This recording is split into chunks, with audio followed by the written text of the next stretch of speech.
Assalamualaikum warahmatullahi wabarakatuh. Selamat pagi teman-teman semua. Semoga kita dalam keadaan baik-baik saja, sehat-sehat saja, dan untuk teman-teman kita yang mungkin kurang sehat segera diberikan kesembuhan ya teman-teman ya, amin. Oke, hari ini kita akan mempelajari konsep diri remaja. Nah, konsep diri remaja ini dimana tujuannya agar kita dapat memahami dan menemukan unsur-unsur konsep diri serta memahami dan menerima kelebihan dan kekurangan secara wajar dan penuh rasa syukur. Nah, di sini kita akan belajar bagaimana sih cara kita menemukan konsep diri kita agar kita dapat memahami dan menerima kelebihan dan kekurangannya tentunya ya teman-teman. Oke, selanjutnya persepsinya seperti ini. Anda mungkin sering bertanya kepada diri sendiri tentang apa, siapa, dan bagaimana diri saya. Pertanyaannya tersebut merupakan suatu bentuk pencarian konsep diri. Konsep diri merupakan suatu yang dibentuk dan bukan ada secara otomatis seiring dengan peringkat pertumbuhan dan perkembangan individu. Oleh karena itu, pembentukan konsep diri berkaitan erat dengan lingkungan di mana individu hidup dan beraktivitas. Dengan kata lain, lingkungan berpengaruh besar terhadap pembentukan konsep diri ini. Pandangan tentang diri sendiri yang sudah berkembang pada masa anak-anak makin menguat pada masa remaja. Remaja adalah pribadi yang sedang berkembang menuju kematangan diri, kedewasaan. Untuk itu, remaja perlu membekali diri dengan pandangan yang benar tentang konsep diri. Remaja perlu menjadi diri yang lebih atau yang memiliki konsep diri positif. Jadi pengaruh besar dari konsep diri itu lingkungan ya teman-teman ya, seperti yang tadi sudah dijelaskan di persepsi ini. Nah, jadi lingkungan itu sangat berpengaruh pada kematangan diri, kedewasaan. Nah, cara pandang kita bagaimana di kehidupan sehari-hari dalam bermasyarakat. Nah, itu menggali potensi diri kita untuk membentuk konsep diri. Nah, di sini ada pengertiannya teman-teman. Nah, ada konsep diri adalah gambaran, pandangan, keyakinan, dan penghargaan atau perasaan seseorang tentang dirinya sendiri. Nah, ini pendapat dari R.H. D.C. Sinurat. Konsep diri adalah penghargaan diri, nilai diri, atau penerimaan diri. Konsep diri meliputi semua keyakinan dan penilaian tentang diri sendiri. Nah, jadi konsep diri itu sebuah nilai atau penerimaan diri dengan meliputi keyakinan, penilaian tentang diri sendiri. Hal ini akan menentukan siapa kita dalam kenyataan, tetapi juga menentukan siapa kita menurut pikiran sendiri. Apa yang dapat kita lakukan menurut pikiran kita sendiri ya teman-teman ya. Nah, dan menjadi apa menurut pikiran sendiri tadi. Konsep diri adalah pandangan individu mengenai siapa diri individu, dan itu bisa diperoleh lewat informasi yang diberikan orang lain pada diri individu. Nah, jadi konsep diri ini dapat kita lihat teman-teman dari dalam diri kita sendiri maupun dari luar diri kita. Misal ketika kita dapat melihat konsep diri kita dari dalam diri kita sendiri, mungkin kita bisa lihat potensi kita. Nah, seperti itu, bakat kita seperti apa, cara menemukan konsep diri. Nah, untuk yang dari luar, konsep diri bisa diperoleh lewat informasi yang diberikan lewat informasi orang lain. Jadi orang lain yang menilai kita mengenai diri kita sendiri, konsep diri kita. Jadi orang lain melihat bagaimana sih konsep diri kita yang sering kita lakukan di kehidupan sehari-hari. Nah, di sini ada komponen dari konsep diri, teman-teman. Yang pertama ada gambaran diri, yaitu sikap individu terhadap tubuhnya, baik sadar maupun tidak sadar, meliputi performan, potensi tubuh, persepsi, dan perasaan tentang ukuran dan bentuk tubuh. Jadi untuk gambaran diri ini dilihat dari segi fisik lah, seperti itu, selain sikap juga. Yang kedua ada ideal diri, adalah persepsi individu tentang perilakunya yang disesuaikan dengan standar pribadi yang terkait dengan cita-cita. Nah, jadi ideal diri kita itu seperti apa, berpikirnya kita itu seperti apa untuk menstandarkan diri pribadi kita dengan cita-cita yang kita ingin capai. Yang ketiga ada harga diri. Nah, harga diri ini merupakan penilaian individu terhadap hasil yang dicapai dengan cara menganalisis seberapa jauh sih perilaku individu tersebut atau perilaku kita. Jadi penilaian dari hasil yang dicapai, harga diri itu seperti itu ya, teman-teman ya. Yang keempat apa? Peran diri. Peran diri adalah pola perilaku, sikap, nilai, dan aspirasi yang diharapkan individu berdasarkan posisinya di masyarakat.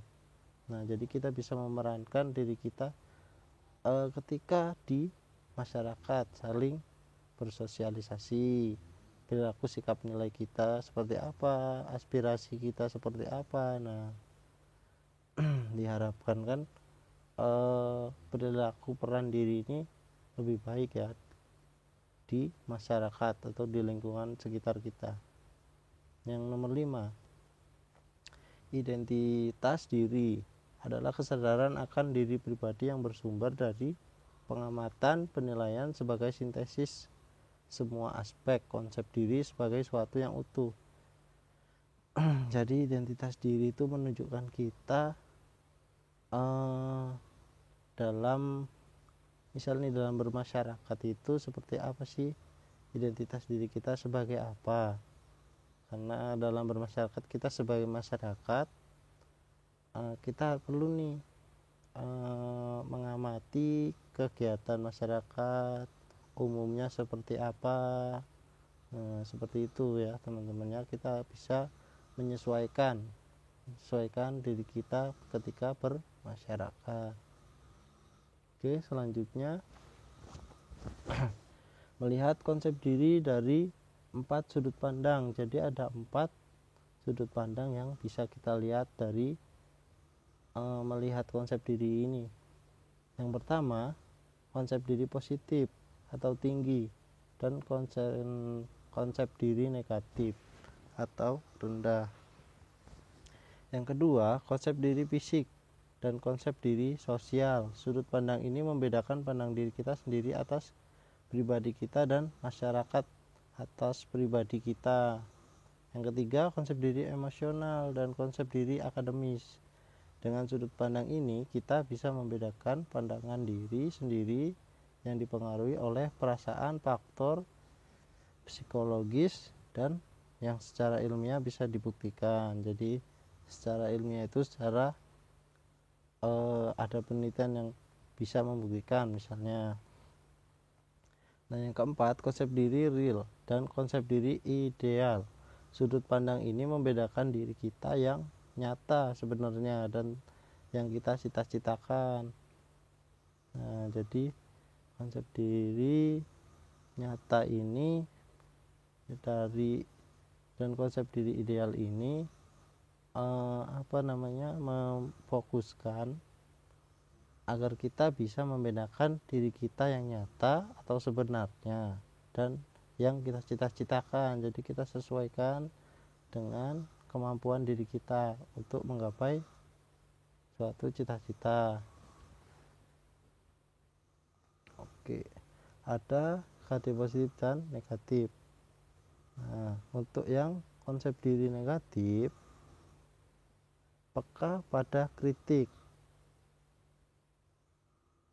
Peka pada kritik itu seperti apa sih teman-teman? Nah, jadi ketika kita diberi kritik, masukan, saran, kita harus peka bahwasanya kita harus memperbaiki kritik tersebut atau perilaku yang dikritik, seperti itu. Jadi kita harus bisa menerima kritik dari luar untuk kedepannya agar lebih baik lagi. Nah, yang kedua ada responsif sekali terhadap pujian. Kita harus merespon ketika kita mendapatkan pujian, tapi jangan lupa untuk tetap belajar, karena pujian jangan jadikan pujian sebagai hasil yang paling tinggi, tetapi jadikan sebuah proses untuk menuju hasil yang lebih baik. Ada hiperkritis, jadi teman-teman itu harus kritis atau berpikir lebih lebih kritis, lebih lebih mendetail dalam berpikir. Nah, yang keempat nih teman-teman, ada cenderung merasa tidak disenangi orang lain. Cenderung merasa tidak disenangi orang lain. Nah, itu dampak negatifnya. Bersikap pesimistis terhadap kompetisi. Nah, teman-teman nih biasanya ada yang pesimis ketika mau ikut kompetisi. Nah, ini salah satunya konsep diri yang negatif.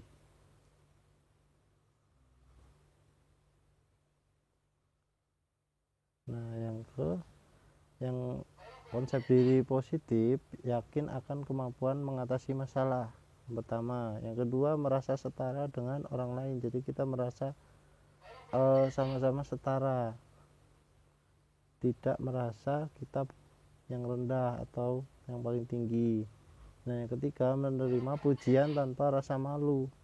Nah, kita mendapatkan pujian, jangan terus lupa dengan proses selanjutnya untuk mencapai tujuan yang lebih baik ya teman-teman ya.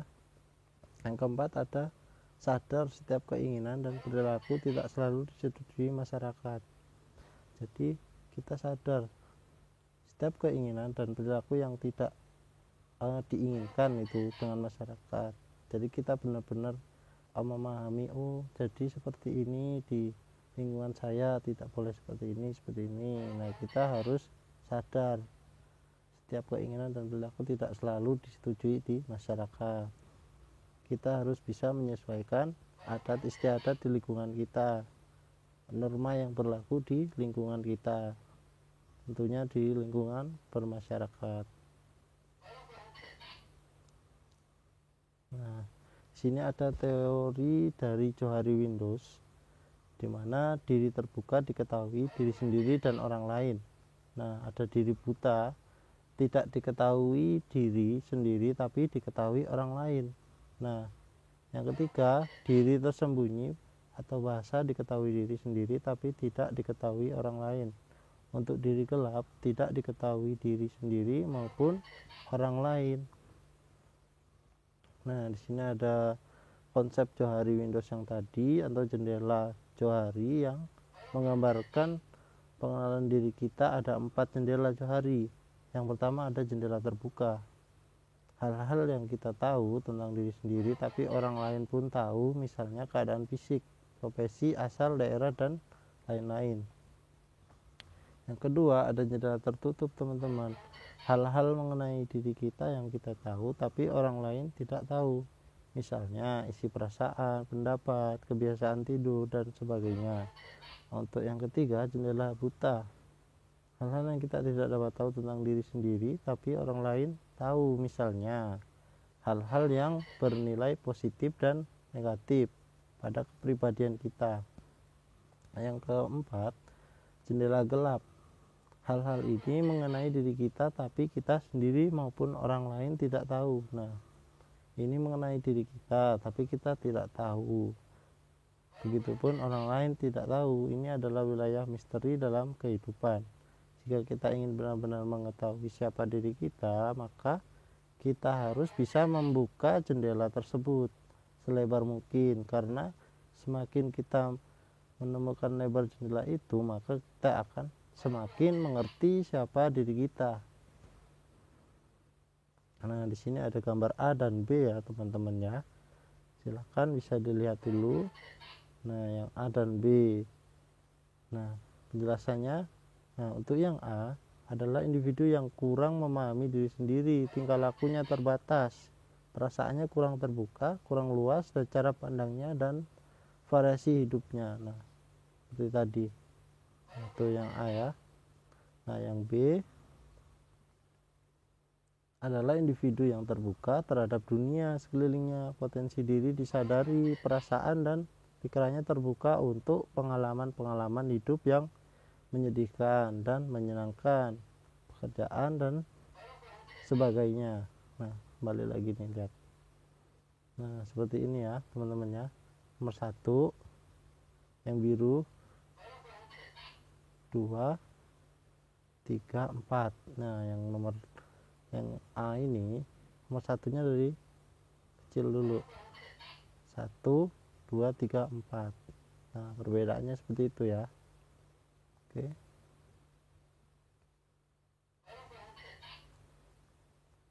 mungkin itu yang dapat kita pelajari materi pada pagi hari ini. Semoga bisa memberikan pemahaman dan memberikan ilmu tambahan kepada teman-teman semua. Apabila ada kekurangan dalam penyampaian materi yang sudah Bapak sampaikan, Bapak mohon maaf yang sebesar-besarnya. Terima kasih.